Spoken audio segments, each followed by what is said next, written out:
Nunca pensé que una reunión familiar informal en mi propio jardín terminaría siendo el momento exacto en que mi hija me enterró viva frente a todos. Daniel alzó su copa, rió como si nada y soltó: «Mamá, debe sentirse raro ya no ser necesaria, después de tantos años siendo la salvadora». A su lado, Eric, su marido, asintió sin mirarme, como si compartieran un secreto sucio. No respondí de inmediato. Dejé mi servilleta sobre el plato, saqué el celular del bolso y abrí la app del banco con pulso firme. Deslicé hasta la transferencia más reciente. «Qué alivio dejar de ser necesaria», dije en voz clara, mirando a los vecinos. Esta fue la última cuota del impuesto de su casa. $2100. Pagada hace 11 días. Eric me miró confundido. ¿Qué impuesto?», murmuró, tragando saliva. Me incliné un poco hacia él y mostré la pantalla. Su rostro se descompuso. No sabía si era por la cifra, la fecha, o el hecho de que había testigos. Daniel soltó una carcajada forzada, buscó el apoyo visual de los demás pero nadie la sostuvo. Fue un gesto, ¿no, mamá? Como familia. Siempre has dicho que lo importante es ayudarse. Tomé mi copa, sin beber. Una ayuda se pide. Esto fue manipulación. Una vecina dejó de cortar su croissant. Arlene, que había sido mi compañera de trabajo en la clínica hace años, levantó las cejas. Ella sabía lo que significaba ese tono en mi voz. Cuando Daniel se levantó a buscar más hielo, entré a la casa, fui directo a mi escritorio y saqué el folder negro donde guardo todos los comprobantes de transferencias. Empecé a ordenar por fechas, con una sola intención: mostrarme a mí misma cuántas veces me habían usado sin pedir permiso. A las 5:30 de la tarde imprimí el resumen del banco. Lo pegué con clip al folder, lo guardé de nuevo y envié un correo a Arlene: «Necesito una copia firmada por el banco. Te veo mañana a las 9. Gracias». No hubo gritos.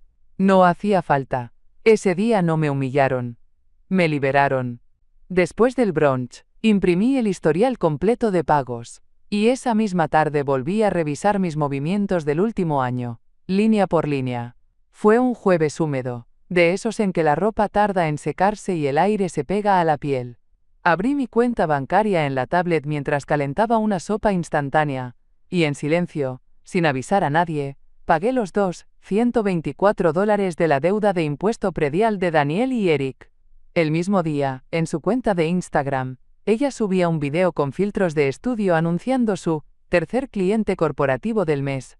En la descripción, escribió: «El trabajo duro rinde frutos. Gracias por tanto apoyo». El recibo digital llegó a mi correo a las 9:47 de la mañana. Lo reenvié a mi carpeta de archivo, como siempre. Siempre. Porque aunque me dolía ver cómo jugaban con mi generosidad, aún me creía necesaria. Como una reserva silenciosa. Como si no pudiera quitarme esa identidad, aunque me estuviera ahogando. A las 11 de la mañana sonó mi celular. Era ella. No para agradecer. No para dar noticias. Solo para pedirme un favor pequeñito. Llevarle a casa unos sobres que supuestamente olvidó imprimir. Ni una palabra sobre la deuda pagada esa mañana. Fui igual. Porque entonces todavía iba. Al llegar su voz venía desde la terraza. Estaba al teléfono con alguien. «Sí, ya cubrimos el tema del impuesto. ¿Todo bien para la presentación de cifras?». Me escondí detrás del marco de la puerta, sin hacer ruido, y grabé 10 segundos. Justo cuando Eric apareció con su café en mano y le dio un beso en la frente. La grabación fue guardada como prueba.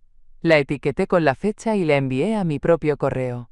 A las 1:42 de la tarde envié otro mensaje a Arlene. «Mañana te llevo el folder completo. Incluye audio». Guardé la tablet, apagué la sopa y me serví un café. Ya no me temblaban las manos. Me senté frente a la mesa, abrí el primer sobre del cajón, el que tenía su nombre escrito a mano: Daniel Ruiz. Empecé a hacer una lista. No de deudas. De patrones. La grabación con su voz y el pago que hice sin aviso eran solo 2 marcas más en una lista larga que yo misma había construido sin llamarla así. Durante años, cada vez que Daniel me decía se atrasaron los clientes, yo sacaba mi tarjeta en silencio.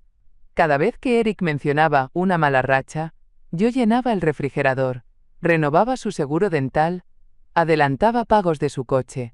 Me decían que lo mío era una ayuda temporal, pero al final, la única constante en sus finanzas fui yo. Una vez vendí mis propios aretes de oro, los únicos que conservaba de mi madre, para cubrir la nómina de su estudio, porque me llamaron llorando a las 9 de la noche diciendo que no podían dejar a la diseñadora sin cobrar justo antes de Navidad. Otra vez, refinancié el préstamo de mi auto para pagarle a su proveedor de impresión. Dijo que era un pedido urgente. Al día siguiente, subió una historia con la etiqueta #NuevaMac. No se trataba solo de dinero. Era la naturalidad con la que lo pedían, la forma en que disfrazaban las solicitudes de cariño. El día que canceló nuestro almuerzo porque el perrito tenía cirugía, me envió por Venmo una solicitud de $800. Sin explicación. Sin saludo.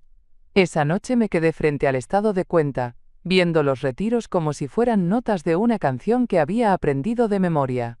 Reconocí patrones, pagos alrededor de sus eventos sociales, aumentos de gasto justo después de reuniones con inversores, transferencias ocultas bajo nombres vagos como materiales o soporte técnico. Abrí una hoja de cálculo y empecé a organizarlo todo. Fecha, monto, motivo declarado, confirmación visual en redes. En menos de 2 horas, tenía 27 filas completas. A las 9:05 de la noche le escribí a Arlene una nueva línea. Agrega registro de pagos por fuera de la cuenta conjunta. Uso de mi tarjeta en fechas clave. Sigo documentando. Con la hoja de cálculo ya en marcha y varias pruebas etiquetadas, decidí dejar de especular. Quería ver su vida sin filtro, sin las fotos cuidadas ni los correos editados. 3 días después, me presenté sin avisar. Eran las 5 de la tarde y llevaba un pastel en las manos. Golpe seco, sonrisa en la cara. Daniel tardó en abrir, sorprendida. Mamá, qué raro verte por aquí un miércoles. Pasaba cerca. Pensé en compartir esto. ¿Puedo pasar? Entré sin esperar respuesta. La sala olía a orquídeas caras. La mesa del comedor estaba cubierta con comida de catering. Charolas de sushi, frascos con etiquetas en francés, copas de vidrio tallado. Al fondo, un hombre de camisa blanca hojeaba una carpeta de presentación con gráficos impresos a color. Daniel lo presentó sin mirarlo. Ah, sí. Él es Sergio. Estamos viendo una colaboración potencial. No me ofreció asiento. No le importó que yo escuchara. Me quedé de pie, observando cómo ella hablaba de crecimiento, expansión y proyección de ingresos. Todo en futuro brillante. Sergio parecía convencido. Tomaba notas. Daniel le mostró en su iPad una propuesta de flujo de efectivo que reconocí de inmediato. Era un gráfico que yo misma le había enseñado a hacer en Excel años atrás. Mi celular vibró justo ahí. Notificación de correo. Asunto.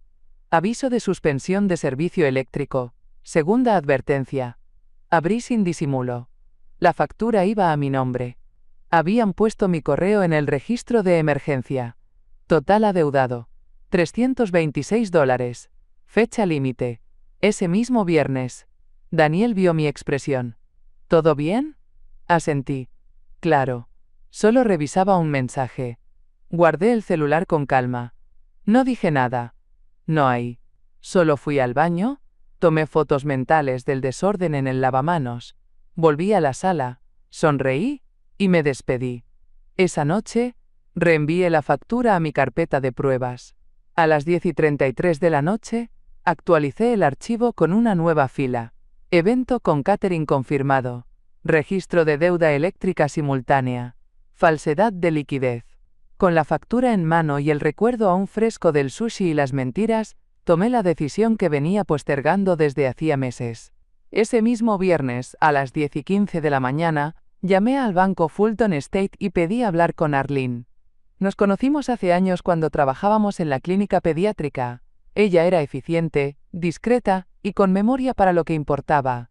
Ahora era la gerente de cuentas senior y aún usaba mi número guardado como Elena, guardias martes, contestó al tercer timbrazo. Arlene, necesito revisar los movimientos de una cuenta conjunta, no por teléfono, en persona. Su voz no cambió de tono. ¿Hoy a las 2? Confirmé con un sí y colgué. A las 1:58 de la tarde, entré a la sucursal con el folder negro en el bolso, el mismo donde estaba la hoja de cálculo y la factura de luz. Arlene me recibió en su cubículo de vidrio con 2 cafés y una sola pregunta. ¿Es por ella? Asentí. Quiero el detalle completo desde que se abrió la cuenta. Todas las transferencias, beneficiarios, etiquetas, autorizaciones. No hizo preguntas innecesarias. Tecleó rápido, revisó 2 veces y al cabo de 20 minutos dijo: Te envío todo por correo cifrado hoy en la tarde. Pero te adelanto algo. Todos los pagos hacia su hipoteca están marcados como regalo anónimo. 9 en total. Mi estómago se tensó. Daniel había abierto esa cuenta conmigo hacía 2 años. Dijo que era, por si pasa algo grave. Juró que jamás tocaría un peso sin avisar. Que solo quería un colchón en caso de emergencia. Emergencia eran sus palabras favoritas. Emergencia también era cómo yo pagaba todo. ¿Tienes acceso al documento de apertura?, pregunté. Arlene buscó clic tras clic. Aquí está. Tú figuras como titular principal. Ella como cotitular con firma de respaldo. Pero sin derecho a modificar los límites sin tu aprobación. Esa misma noche, a las 6:12 de la tarde, recibí el correo cifrado de Arlene con el archivo PDF adjunto. Lo abrí en cuanto terminé de lavar los platos. No tenía hambre. Eran 27 páginas. Movimientos ordenados por fecha, origen, destino, y una columna final con etiquetas internas del banco. Ahí estaban 9 transferencias exactas hacia Stearns Mortgage Group LLC, cada una entre $1,900 y $2,500, separadas por unos 30 días. La etiqueta repetida en cada fila: anónimo, familiar directo. El desglose empezaba justo en el mismo mes en que Daniel publicó que su estudio había alcanzado rentabilidad operativa. Cada pago coincidía con fechas importantes: remodelaciones, aniversarios, nuevas sillas ergonómicas. Todo muy público, muy estético, muy falso. Imprimí el documento completo, subrayé los 9 pagos con marcador naranja y escribí a mano al margen. Ella sabía. Él también. Ningún regalo es anónimo cuando el remitente paga intereses con su propia pensión. Luego guardé la hoja en el folder, esta vez con una nueva pestaña que titulé M1/hipoteca. Manipulación emocional. Después, abrí Instagram. Fui a su perfil, revisé los posts por mes. Junto a cada pago, aparecía una imagen. En marzo, gracias al esfuerzo en equipo, logramos pagar la segunda parte del crédito hipotecario. En julio, cuando uno cree y trabaja, el universo responde. En octubre, cerrando el año con logros que no caben en palabras. Cada frase acompañada de emojis de llamas, estrellas, copas. Con el PDF impreso y las capturas archivadas, pasé el sábado entero revisando cada factura que Daniel alguna vez me mostró, como prueba de éxito. Pero esta vez, no me tragué nada sin verificar. Encendí la laptop y entré al sitio del Registro de Comercio del Estado.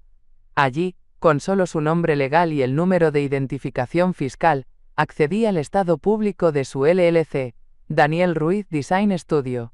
Última actualización, hace 7 meses. Declaración de ingresos, 0. Sin empleados registrados, sin proveedores frecuentes. Ni un solo pago a nombre de la empresa en más de 1 año y medio. En ese momento abrí mi carpeta gris, la de documentos que guardo sin saber por qué. Estaba llena de correos impresos, facturas casuales que ella me dejaba en la mesa, por si quería ver en qué se iba el dinero. Los crucé con las fechas de sus supuestos pagos de nómina y presentaciones con clientes. Nada coincidía. Facturas duplicadas. Servicios cobrados pero no entregados. Incluso hallé 2 documentos con los mismos montos pero distintos conceptos. Uno como consultoría creativa, otro como asesoría de imagen. Ambos con mi dirección fiscal como remitente, falsificada. Abrí una nueva pestaña de Excel. Esta vez titulada Inconsistencias contables, cruzamiento de facturas no verificables. Coloqué columna por columna. Fecha de emisión, monto, concepto, comprobante en redes, presencia en registros oficiales. La mayoría fallaba en 2 o 3 criterios. A las 7:45 de la tarde, con más de 40 filas completadas, redacté un correo a Arlene. Confirmar si algún pago desde nuestra cuenta conjunta fue a nombre del estudio. Sí, Necesito extracto con código de transferencia. Después, entré a la página de Hacienda. Solicité una constancia fiscal propia para comparar firmas digitales. No había margen de duda. La rúbrica que aparecía en uno de los contratos no era mía. Estaba alterada. Tras detectar la firma falsificada y las facturas inconsistentes, decidí probar algo. Hablar con ella sin acusar, pero observando cada gesto. La cité para tomar café en una terraza del centro, pretexto cualquiera. Le escribí por WhatsApp a las 9:11 de la mañana y respondió en 2 minutos. Claro, mamá. Me viene bien un descanso. Te veo a las 11. Llegó tarde como siempre con gafas oscuras, y un aire de superioridad que ahora me parecía calculado, no natural. ¿Y cómo va el estudio? Pregunté apenas nos sentamos. Fingí interés. Moví la cuchara en mi taza sin tomar un sorbo. Excelente, mamá. A full. Estamos viendo si contratamos a alguien más, aunque ya sabes, manejar todo sin perder esencia es complicado. Asentí, como si me lo creyera. Entonces solté. ¿Nunca pensaste en tener un contador? O al menos alguien que revise facturas. Vi unos errores tontos en una de las que me mostraste. Su cuerpo se tensó. Apenas perceptible, pero yo lo noté. Cambió la pierna de posición y se acomodó el cabello antes de responder. ¿Qué errores? Todo está bajo control. Igual tú no entenderías bien. Ahora todo es muy diferente. Es como otra forma de emprender. Más flexible. Hablaba rápido. Demasiado. Como si quisiera llenar cualquier espacio que pudiera volverse incómodo. Me imagino, dije. Por eso te preguntaba. A veces ayuda tener otro par de ojos, más objetivos. Guardó silencio. Luego sonrió pero sin los ojos. Esa sonrisa automática que me daba cuando no quería seguir una conversación. Cambió de tema con torpeza. Los niños. La nueva serie que estaban viendo. Su próximo brunch con una influencer local. La dejé hablar. No tomé notas. No hacía falta. Cuando se fue, esperé 5 minutos antes de irme. Desde mi celular, registré el encuentro con hora y lugar exacto. Lo guardé en el mismo archivo donde tenía cada una de sus inconsistencias verbales. A las 1:47 de la tarde, escribí a mi abogado. Ya no es solo desorden. Es omisión con ventaja. Después del café, algo en su mirada evasiva me empujó a seguir buscando. Ya no por curiosidad, sino por certeza. El día siguiente pasé por su casa con una planta que olvidaron tras el evento del catering. Toqué el timbre, nadie abrió. Caminé hacia el costado, donde tiraban la basura los martes. Un sobre manila mal cerrado sobresalía del bote. Lo reconocí. Era uno de los que yo había usado para entregarle documentos cuando abrimos la cuenta conjunta. Lo tomé sin dudar. Dentro, una notificación oficial. Cheque rechazado. Fondo insuficiente. Aviso de desalojo condicional. Fecha. 5 días atrás. Firmado por la administración del edificio donde tenían alquilada una oficina extra, la que usaban para recibir clientes premium. Monto. 1. $380. No lo rompí. Lo guardé. Esa noche, conecté el iPad viejo que Daniel me había dejado hace un año con el pretexto de que ya no le servía. Al encenderlo, no pidió contraseña. El correo de respaldo seguía activo, sincronizado. Al revisar la bandeja de enviados, encontré una cadena titulada Investor Preview Deck, última revisión. Eran 5 mensajes entre ella, Eric y alguien llamado Diego R., donde comentaban cuánto inflar los ingresos proyectados. Uno de los correos decía, pon 320.000 anuales. Total, nadie verifica las cifras de la primera ronda. En otro, Daniel escribió, no olviden quitar el logo del Excel antes de mandarlo, que parezca algo más serio. Lo leí 2 veces. A las 9:09 de la noche, guardé las capturas en mi nube privada, y envié los archivos al abogado con asunto. Intento de fraude por presentación falsa ante inversores. Participación activa de ambos cónyuges. Luego, tomé la notificación del cheque y la escaneé. La rotulé en la carpeta como aviso de incumplimiento contractual, prueba directa 03. Cerré el folder, lo metí al cajón con llave. No pensaban detenerse. Yo tampoco. Al día siguiente le escribí a Arlene. Necesito que revises si hay cuentas a nombre de ella o Eric con mi firma asociada. Si hay, pido bloqueo inmediato. Tras la alerta enviada a Arlene, me fui directamente a la oficina de registros del condado. No tenía cita, pero fui temprano. Quería ver con mis propios ojos hasta dónde habían usado mi nombre. Solicité los documentos asociados a la propiedad de Daniel y Eric. Me pidieron una identificación, luego me indicaron una mesa de espera. 25 minutos después, una funcionaria me entregó una carpeta amarilla con clips metálicos. Esto es lo más reciente, dijo. Incluye la escritura inicial, el registro de hipoteca y el ajuste de propiedad con refinanciamiento.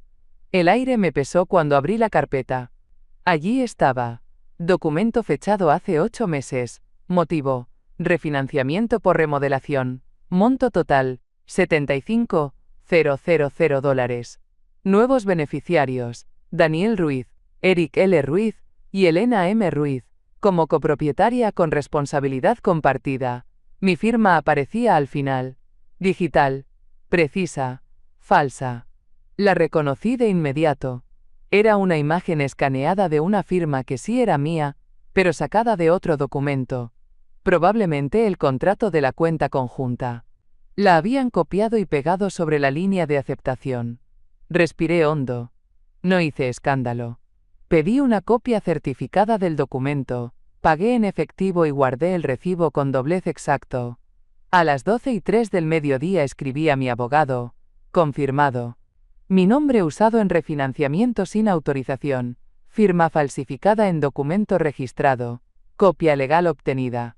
Luego tomé fotos del documento en papel desde varios ángulos, con sello visible. Las subí de inmediato a mi nube y envié una copia cifrada a mí misma como respaldo. Camino a casa, repasé mentalmente cada vez que Daniel me había hablado de construir algo juntas. Nunca pensé que el ladrillo sería mi nombre, usado como ancla para una deuda que jamás autoricé. Salí del registro con la carpeta certificada aún caliente entre las manos y no hice pausa. Fui directo a mi cooperativa de crédito, donde tengo mi cuenta desde hace más de 30 años. La gerente, Alma, me conocía por nombre.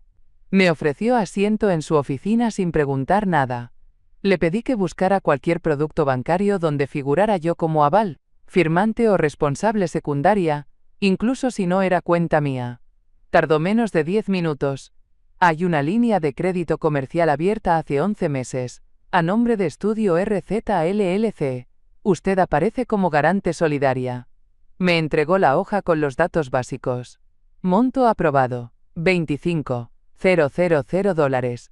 Monto ya utilizado: $18,450. Propósito declarado: adquisición de equipo profesional. Le pedí el desglose de cargos. La impresión salió con desgana, como si el sistema supiera que venía algo turbio. El primer cargo era a una empresa de albercas en la zona sur. $200. Luego, mobiliario de exterior, luces empotradas, jardinería especializada. Ni una sola factura relacionada con diseño gráfico o software. Daniel había dicho que remodelaban el área de trabajo del estudio. Mentira. Estaban renovando su patio con dinero prestado a mi nombre. ¿Firmé yo esto?, pregunté. Alma bajó la mirada. La solicitud fue digital. Tenemos firma escaneada. ¿Desea revisarla? Asentí. La pantalla mostró mi nombre debajo de una firma vectorizada, idéntica a la del documento de refinanciamiento. Falsa. Otra vez. Pedí copia impresa. Le pedí también un estado de cuenta sellado y una carta de responsabilidad. Alma me la redactó ahí mismo, con sello y firma. Esa noche no encendí la televisión. Tampoco contesté llamadas. Extendí el contenido de la caja fuerte sobre la mesa del comedor, como si fueran piezas de un crimen que nadie más había querido mirar. El folder negro, las copias certificadas, los resúmenes bancarios, la constancia de garante, la notificación del cheque rebotado, la impresión del correo con los números inflados para los inversores. Todo estaba ahí. No eran suposiciones. Eran hechos con sello y firma, incluso si la firma no era mía. Me serví un té sin azúcar y me senté frente a esa evidencia. No me temblaban las manos. Me dolía otra cosa. La parte de mí que aguantó en silencio durante años, creyendo que ceder era amar. Quedar sin preguntar era parte de ser madre. Que estar disponible era sinónimo de ser valorada. Cada vez que pagué algo sin exigir explicaciones, les di permiso. Cada vez que respondí con una sonrisa mientras tragaba preocupación, les enseñé que podían apretar sin romperme. Pero no les di esa fuerza. Me la robé yo misma. Y ya no. A las 9:42 de la noche redacté el correo final. Licenciado Andrade. Adjunto expediente completo del caso Ruiz. Incluye documentación bancaria, registro de propiedad, prueba de falsificación de firma y evidencia de fraude financiero continuado. Solicito iniciar proceso para revocar copropiedad, retirar garantías y preparar acciones civiles según corresponda. Confirmar recepción. El envío fue inmediato, automático, irreversible. Luego volví a la mesa y guardé cada hoja en su sección correspondiente. Cerré la caja fuerte. Limpié el mantel. Apagué la luz. Por primera vez en mucho tiempo, no me sentí usada. Me sentí responsable. No por lo que hicieron ellos, sino por haber dejado la puerta abierta tanto tiempo. Pero ya estaba cerrada. Y con llave. Con el expediente ya en manos del despacho, me concentré en el siguiente paso: mostrar, no advertir. No había prisa. Solo cálculo. Daniel organizaba un brunch mensual en su jardín. Para conectar con clientes y creativos del medio, según decía. Siempre los mismos nombres. Siempre los mismos filtros en Instagram. Servilletas de lino, copas alineadas, la palabra éxito, flotando en cada foto. Esa mañana revisé el calendario. El siguiente era el domingo. Ella aún no me había invitado, pero eso no importaba. A las 9:02 de la mañana le respondí una historia con una flor de mi terraza y el texto: hermoso todo. Nos vemos el domingo, 2 corazones. Tardó 20 minutos en contestar. Claro, mamá. Feliz de tenerte. La tarde de ese mismo día, escribí a Arlene desde mi correo cifrado. Necesito un paquete impreso con todos los movimientos bancarios relacionados con la cuenta conjunta, etiquetados por fecha y destino. Incluye solo los pagos hechos desde mi firma. Añadir copia del documento de apertura y etiqueta para uso legal o testigo. Lo recojo sábado a las 10. Me respondió con un simple confirmado. Sabía que no iba a preguntar más. El sábado recogí el sobre en la sucursal. Era grueso, con membrete oficial y cada página marcada con sello. En la portada, una etiqueta blanca. Verificación de origen de fondos. Lo guardé en una carpeta de cartón duro, sin logos, sin adornos. Lo llevé conmigo a casa, y lo dejé sobre la mesa de la entrada, junto a las llaves. El resto del día no hable, con acento agudo del tema. Me preparé como si fuera a una obra de teatro donde yo no improvisaría una sola línea. Mi vestuario, neutro. Mi gesto, sereno. Ya no era la madre comprensiva, ni la víctima silenciosa. Era la mujer que sabía demasiado y que no necesitaba levantar la voz para ser escuchada. El domingo llegó templado, sin lluvia ni sol, pero con esa humedad espesa que no perdona. A las 11:15 de la mañana caminé hasta la casa de Daniel con paso firme. No llevaba regalo, ni postre, ni flores, solo la carpeta neutra que guardaba el peso exacto de la verdad. El jardín ya estaba lleno. Vecinos de la privada, 2 clientes del estudio, una mujer de lentes redondos que reconocí por sus vídeos sobre branding emocional. Eric servía mimosas como si su matrimonio no estuviera construido sobre recibos ajenos. Me senté junto a él. No lo saludé con afecto. Lo hice como quien firma asistencia en un juicio. Daniel apareció desde la cocina con su vestido blanco de lino y una sonrisa bien ensayada. «Qué bueno verte, mamá», dijo, sin tocarme. «Hoy estamos celebrando independencia. ¿Verdad, amor?», añadió, mirando a Eric con complicidad. Él sonrió, sin saber a qué jugaba. Fue entonces cuando ella lo dijo. Debe sentirse raro, ¿no? Después de tantos años, dejar de ser necesaria. No lo dijo con crueldad. Lo dijo como se lanza un anzuelo, con suavidad envenenada. Tomé mi copa, di un sorbo lento y respondí lo suficientemente alto para que todos en la mesa escucharan. No, en realidad es un descanso. Sobre todo después de pagar su hipoteca, su seguro médico y el impuesto predial que vencía en mayo. El silencio se volvió pegajoso. Eric giró hacia mí. Daniel no bajó la sonrisa, pero sus mejillas se tensaron.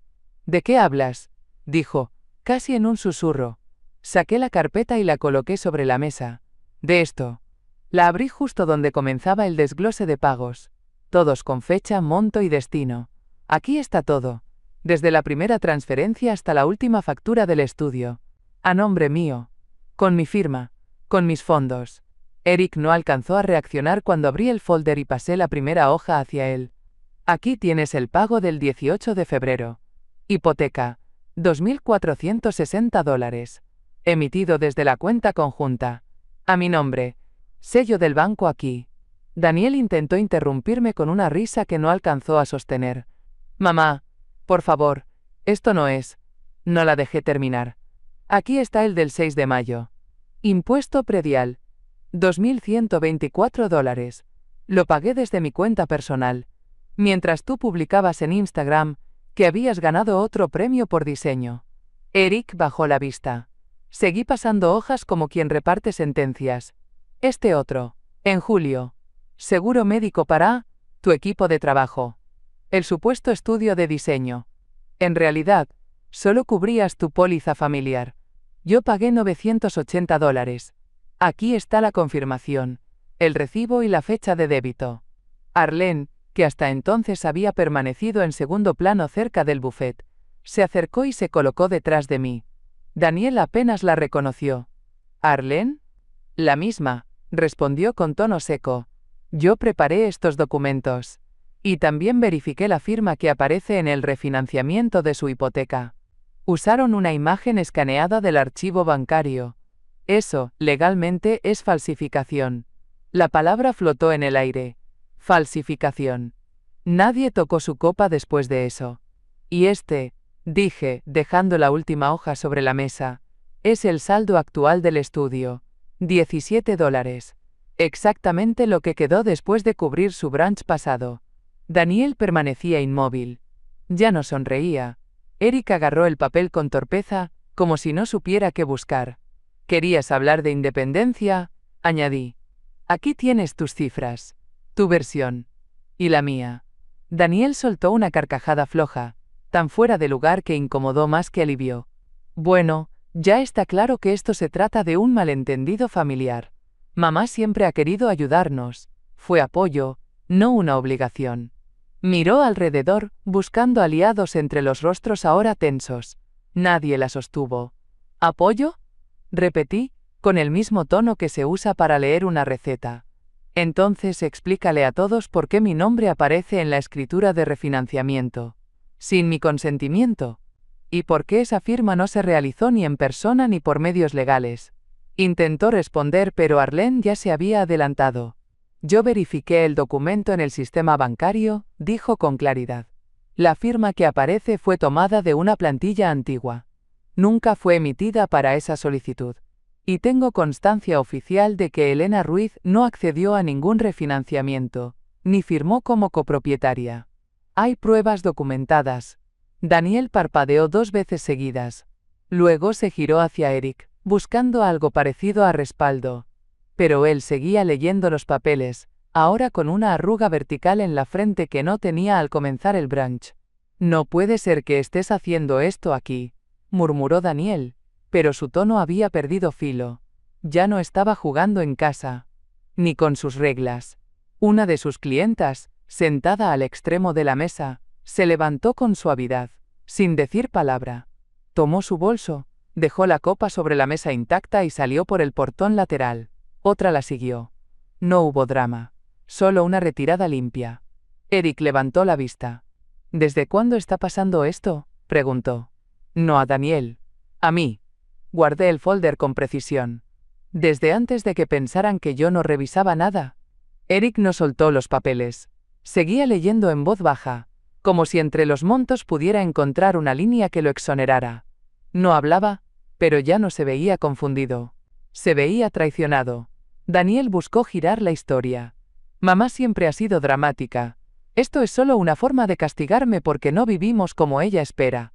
Siempre hay condiciones con ella. Arlene se cruzó de brazos. Yo no respondí. La acusación flotó un momento. Pero no encontró respaldo. Nadie defendió su versión. Eric finalmente dejó el folder sobre la mesa y se volvió hacia ella. ¿Inflaste cifras para inversores? Preguntó en seco. Ella intentó sonreír, mover la cabeza, negar con liviandad, pero no llegó a formar una frase. ¿Y la línea de crédito con su firma? ¿Eso también fue un favor maternal? Insistió él. No gritaba. Lo decía como quien acaba de ver la grieta en la base de su casa. Daniel quiso responder, pero justo entonces las dos mujeres que quedaban cerca del buffet se alejaron. No hicieron contacto visual. Salieron por la entrada sin mirar atrás. El silencio no la protegió. La dejó sola. Yo me levanté. Acomodé la carpeta en mi bolso y le di un leve asentimiento a Arlene. No quedaba nada por explicar. Mientras salía del jardín, escuché a Daniel decir su nombre con urgencia. Eric, espera, no así. No escuché si él contestó. No me importaba. En ese momento supe que no iba a seguir cubriéndola. Cada palabra dicha, cada documento presentado, había sido por mí. Por la mujer que durante años se tragó verdades para evitar incomodidades. El lunes a primera hora, mi abogado me confirmó por correo que la solicitud de revocación de copropiedad ya había sido registrada. Número de caso: 3119CV827. El proceso avanzaría en menos de 10 días. Me pidió los originales firmados. A las 10:15 de la mañana pasé por su despacho y entregué todo con acuse de recibo. Eric se había ido de la casa. Lo supe sin buscarlo. Daniel ya no aparecía en las redes del estudio. Y su nombre fue removido del sitio web de la oficina compartida donde fingía dirigir un equipo. Solo quedaba un logo sin rostro. A las 1:07 de la tarde recibí un correo de Arlene con la confirmación del cierre definitivo de la cuenta conjunta. Todos los fondos congelados hasta nueva resolución. Sello digital, fecha, hora. Sin apelación. Esa tarde, antes de subir a mi departamento, bajé a la administración del edificio y dejé un sobre para Arlene. Dentro. Una copia de las llaves y una nota. Ven cuando quieras. Esta casa no espera nada. Solo respira. Subí, me quité los zapatos. Puse agua a calentar y abrí las ventanas. No pensé en Daniel. Ni en excusas. Ni en futuros perdones. Solo en el aire limpio. Por fin, ser innecesaria no se sentía como abandono. Se sentía como descanso.